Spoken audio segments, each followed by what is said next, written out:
What's up, guys? It's Monday, February 16th, and welcome to another episode of the Diaz Combat Pubcast. I'm going to go through some news that came out over the weekend and today, and then I'm going to do another video going over the Fight Night card this weekend, as well as the Mario Barrios, Ryan Garcia fight. But the first thing I want to get to, great news, and we always could use good news to start off the week. Cain Velasquez, the former UFC heavyweight champion of the world, is back home. He's home on parole. For those of y'all who have been living under a rock for the last 2-3 years, Cain Velasquez pleaded no contest to a first-degree murder and shooting at a motor vehicle after he had found out that his son was being sexually assaulted, molested by an adult who worked at the daycare center or the daycare place where they were attending. Their son was.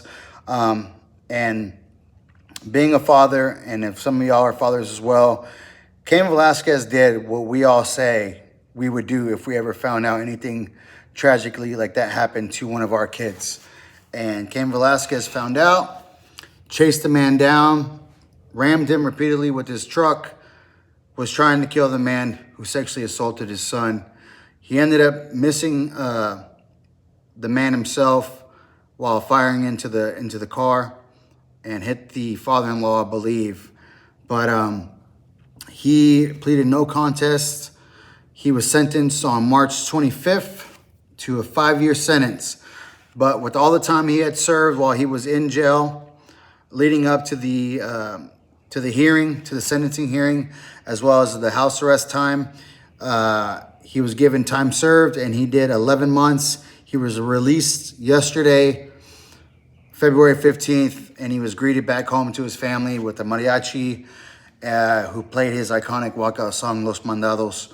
And you could see in the clip that's online right now, his son and his daughter running up to him, jumping into his arms, and it was just an amazing thing to see. Cain Velasquez is a hero. He should be revered as one. And I think the minute he has a chance where he can leave home, depending on what his parole requirements are, the UFC should induct him into the UFC Hall of Fame. If all these things weren't going on, he should have been inducted right beside his brothers, Daniel Cormier and Khabib Nurmagomedov. When they both went in, it should have been an all AKA event, American Kickboxing Academy. That would have been a great thing to happen. But all these things happened. He owned it. He took responsibility for what he did.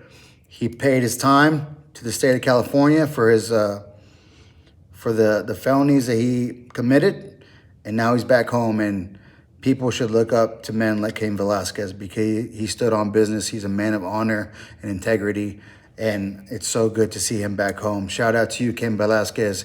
You are the man, and you are an inspiration to everyone, and you are a hero. You did exactly what many of us say we would do. Thank God, most of us have never been in that position, but you showed us what it is to be a man and stand on business and integrity and honor, and you protected your family the way you could, the best you could. So glad you're home. I hope you enjoy it. While I'm speaking about AKA, I don't think there's another camp out there, MMA camp, who has held that many champions simultaneously, and sometimes not simultaneously, but there was two for sure. Cain Velasquez held the heavyweight title. DC held the light heavyweight title. And then you had Luke Rockhold was holding the middleweight title. And then Khabib later came on and captured the lightweight title. Even as big as American Top Team is down in Florida, I don't know if they've ever held 4 titles like that. I know Cain Velasquez had already relinquished his before Khabib won his, but still 4 champions, 4 different weight classes out of the same camp is absolutely crazy. Like, that is crazy. I know American Top Team has had a lot of champions, but I don't think they've ever had 4 that in that close of proximity to each other. So shout out to Javier Mendez, and I always forget the other guy's name. Sorry, man. Crazy Bob Cook, for you guys, everything you guys do at American Kickboxing Academy, AKA.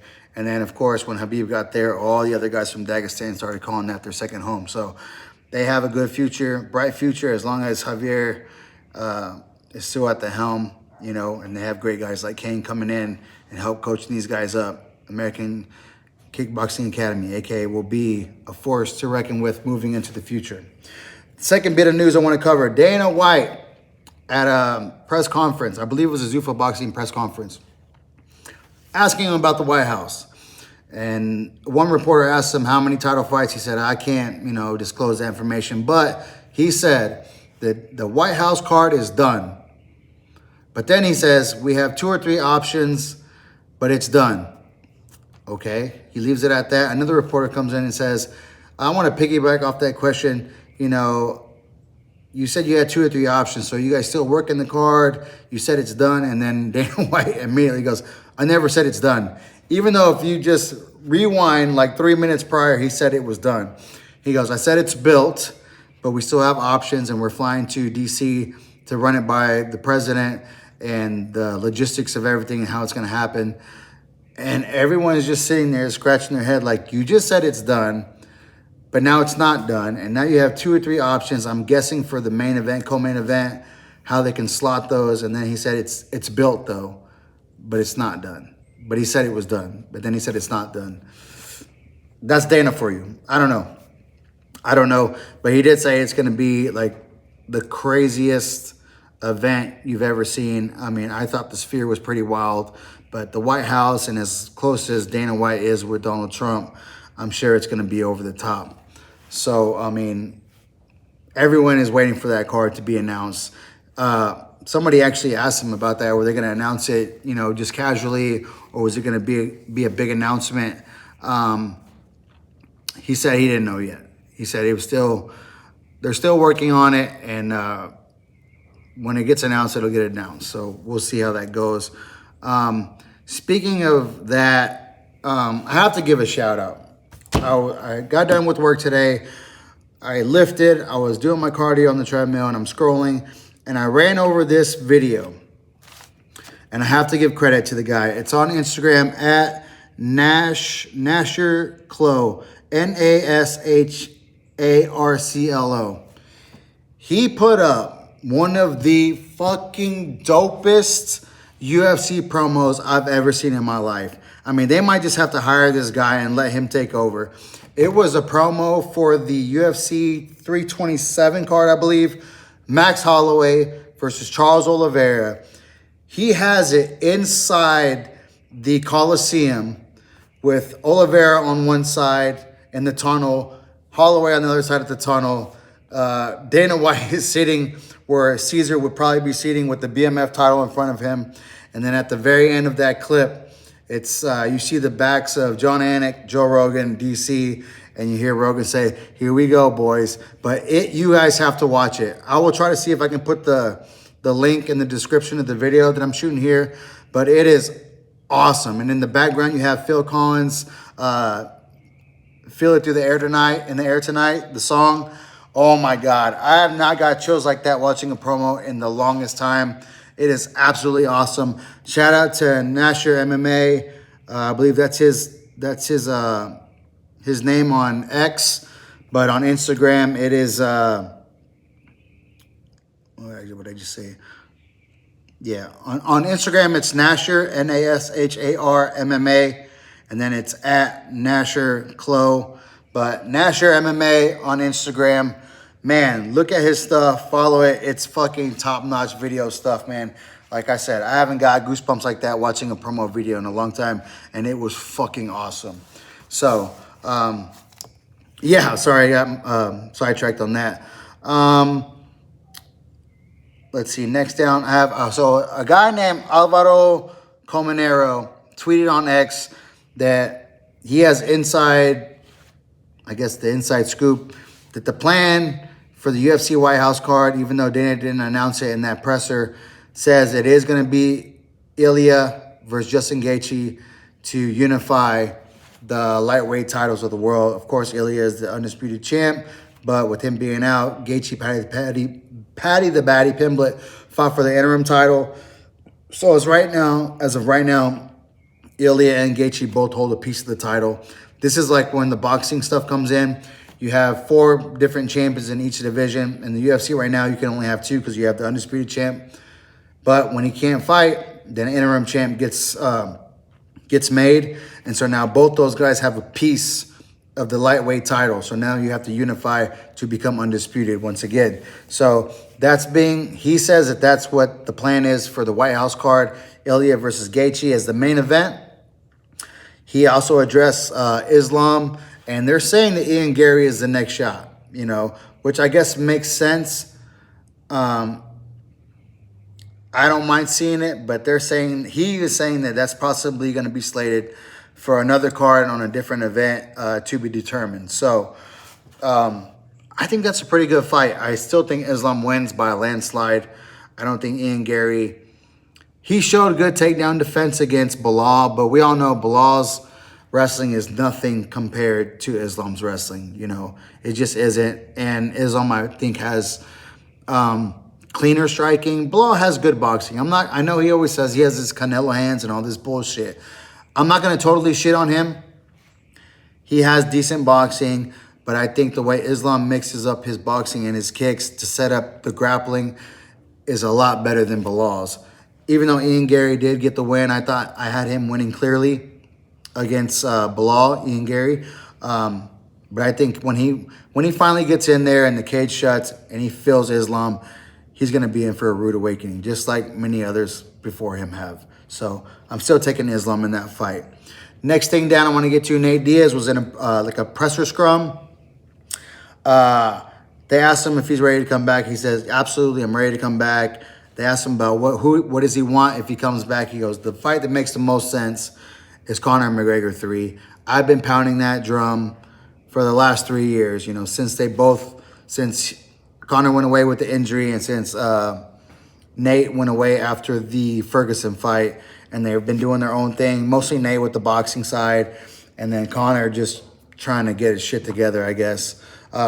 This fight makes the most sense. If you're going to bring Conor back, which it's not a guarantee that they are, if you're going to bring Nate back, you got to make them go against each other. I don't want to see Conor Chandler. I don't want to see Nate versus a random 170-pounder. I want to see Nate Diaz versus Conor McGregor 3. It's the trilogy that everybody wants, and they need to give us what we want.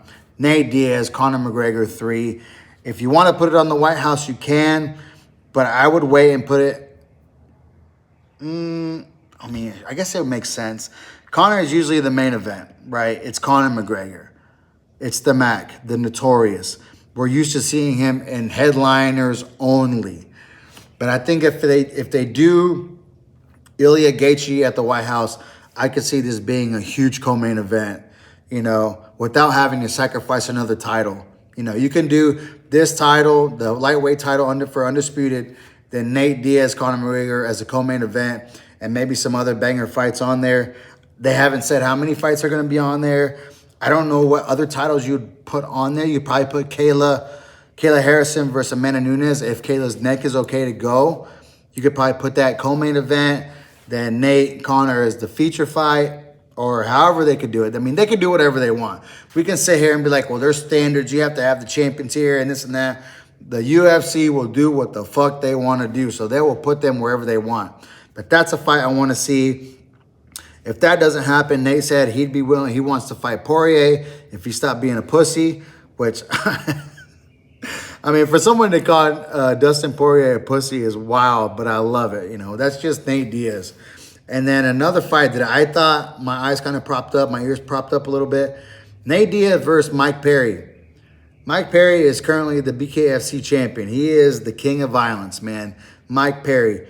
They bring him back for one fight in the UFC versus Nate Diaz, I wouldn't be mad at it. Put it at 170 and let them go. Just let them fucking bleed all over each other and throw haymakers for 3 rounds.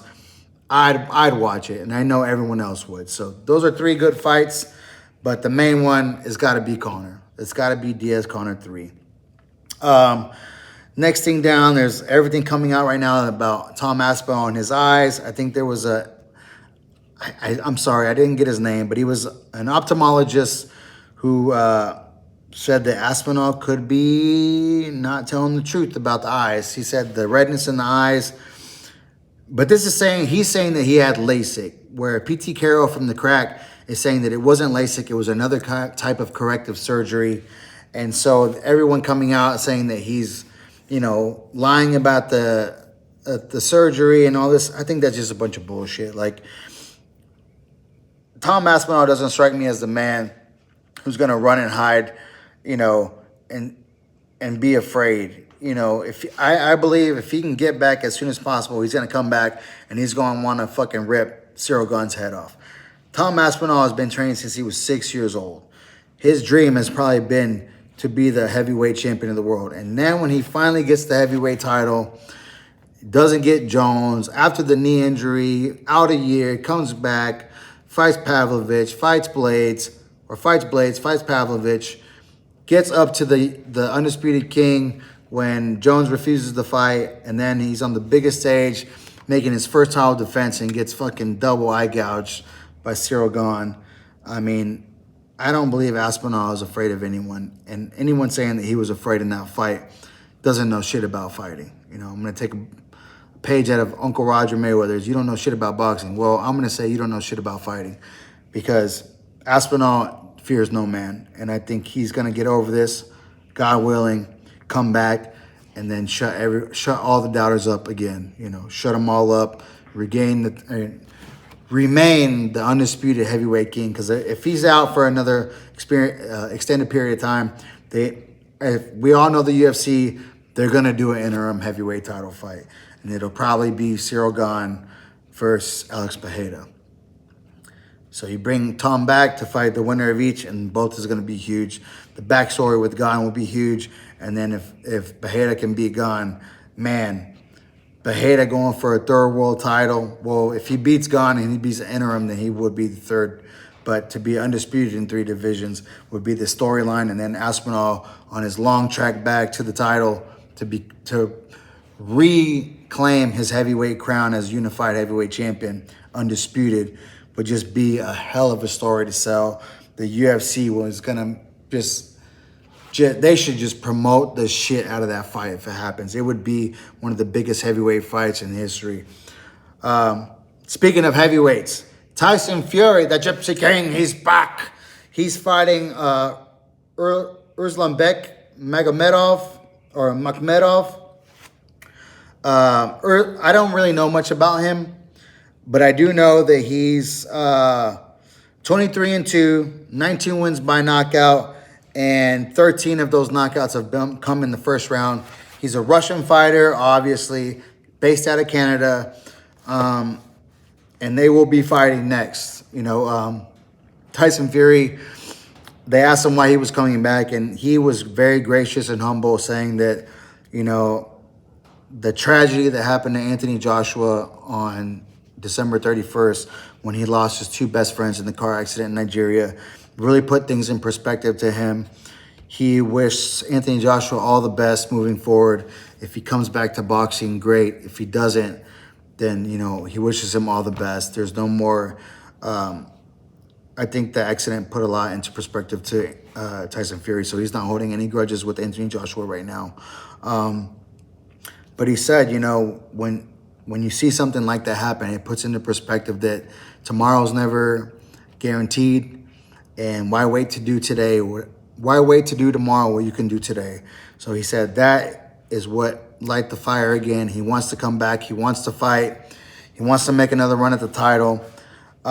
So boxing is always great when Tyson Fury is coming back, when he's active in the heavyweight division. But a thing that I saw, a side clip, is he said he's not going to have a trainer for this fight. He said all his time in the ring, all his years and his experience, he said he's going to train himself for this fight. I don't know if that's a good thing, but if anyone can fucking do it, it's the Gypsy King, the fucking Gypsy King, Tyson Fury. If anyone can do it, he can do it. So, like I said, boxing is always great when Tyson Fury is actively in the heavyweight division. And the last thing, and I made it last for a reason, Eli Sekbek, who is Robert Garcia's RGBA insider, he mentioned that Mike Tyson is going to be fighting Floyd Mayweather in April in Africa, which is not a shock seeing how all this stuff came out late last week about Floyd Mayweather suing Showtime for money not paid. His ex-manager, Jesus Christ, I just forgot his name. I'll remember it here in a minute, saying that he's bankrupt, he's out of money. So Floyd is a big spender. He's made probably the most money in boxing, but he's probably also spent the most money in boxing.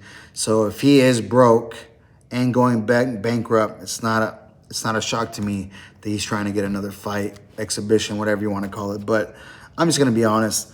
I don't want to see Mike Tyson in the ring again. He's a hero of mine. I saw enough at the Jake Paul fight. And when Floyd was in his prime, I did enjoy watching prime Floyd box because he was just so great in there, just a magician in the ring. But if he's fighting a damn exhibition versus Mike Tyson, we all know what it is. It's just a money grab so he can get out of the hole if he indeed is bankrupt and broke. So I made that last for a reason because honestly, I don't give a fuck about that fight, exhibition, circus, whatever you want to call it. I'm not interested. So that's it for the news. I'm going to do another episode going over the full card for the fight night this weekend for the UFC in Houston. And I'm going to go over the Ryan Garcia-Mario Barrios fight. I'm going to take a few minutes here in between, check on the odds, the betting lines, and all that. And I'll be right back with another episode. Thank you guys for watching. Once again, as always, hit the like, hit the subscribe, hit the bell so you get the notifications. And I will see you on the next one. Peace.